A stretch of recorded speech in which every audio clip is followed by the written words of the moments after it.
সকাল। তো তোমরা দেখতেই পাচ্ছ আমি ফেসিয়ালের হেয়ার ব্যান্ডটা পুরো রেডি হয়ে গেছি। তো কির জন্য আমি এটা পরেছি তোমরা বুঝতেই পারছো, কারণ আজকে তোমাদেরকে এটা ফেস রিলেটেড টিপস দেবো আমি। তো এই যে টিপসটা তোমাদের ভীষণ ভীষণ হেল্পফুল হবে, আমি সত্যি বলছি। আর তোমাদের যাদের স্কিন খুবই ডাল হয়ে গেছে, আর আমার যেহেতু দেখো স্কিনের অবস্থাটা কি হয়েছে, পুরো ট্যানও পড়ে গেছে, তার সাথে একটা ডালও হয়ে গেছে। তো আজকে তোমাদেরকে দেখাবো যে কোন টিপসটা ফলো করলে তোমাদের এই ডাল স্কিন কীভাবে গ্লোয়িং হয়ে যায়।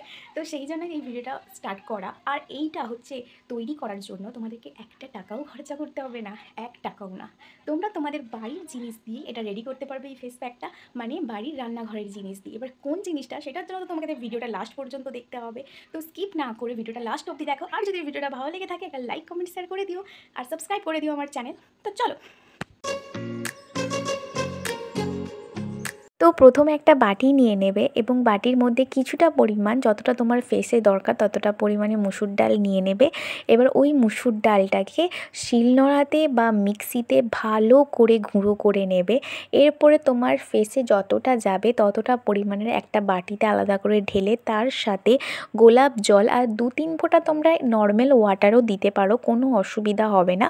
তো ওটাকে দিয়ে ভালো করে মিক্সড করতে হবে। মিক্সটা যেন এমনই করতে হবে যেন পাতলা না হয়ে যায়, যেন মুখে দেওয়ার সাথে না নিচে গড়িয়ে নিচে না পড়ে। তো প্যাকটা ইউজ করার আগে সবসময় মনে রাখবে ফেস যেন ক্লিন থাকে। তো ফেস ওয়াশ দিয়ে ভালো করে ফেসটা ক্লিন করে তারপরে এই প্যাকটা ইউজ করবে। ভালো করে সুন্দর করে মুখে গলায় ভালো করে প্যাকটা মেখে নেবে। কতটা হচ্ছে যে শুকিয়ে গেছে, আর টান টান একটা ব্যাপার, যখন যে মাখবে সেই বুঝতে পারবে একটু টান টান হয়ে যাচ্ছে। তবে মুলতানি মাটি মাখার সময় সেম এই সিচুয়েশনটা হয়। তো এটা হালকা হালকা জল দিয়ে আগে রাফ করতে হবে, তারপরে এটা একদম জল দিয়ে ক্লিন করতে হবে।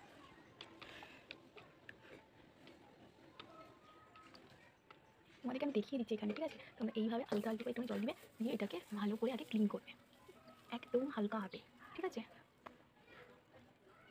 কারণ আমাদের এই ফেসের যে স্কিনটা খুবই সেন্সিটিভ, একে বেশি জোরে জোরে রাফ করা একদমই যাবে না। তো একদম হালকা আলতো হাতে রাফ করবে, ঠিক আছে? দেখো আমি যেভাবে করছি, এখান থেকে মানে এরকমভাবে মানে গোল গোল করে ঘুরিয়ে ঘুরিয়ে উপর দিকে দিয়ে এইভাবে সবসময় উপর দিকে যাবে, নিচের দিকে নয়। তোমাদেরকে তো বলেই দিলাম কীরকম কী করবে। আর এই প্যাকটাকে তোমরা 5 মিনিটও রাখতে পারো, 10 মিনিটও রাখতে পারো, তারপরে এটাকে রিমুভ করবে। তো তোমরাও যদি ডাল স্কিনকে টাটা বাই বাই করে গ্লোয়িং স্কিন আনতে চাও তো অবশ্যই আমার এই ভিডিওটা তোমরা ফলো করো। আর ভিডিওটা ভালো লাগলে কী করতে হবে তোমরা জানোই। তো দেখা হচ্ছে অন্য কোনো ভিডিওতে। আজকের জন্য টাটা।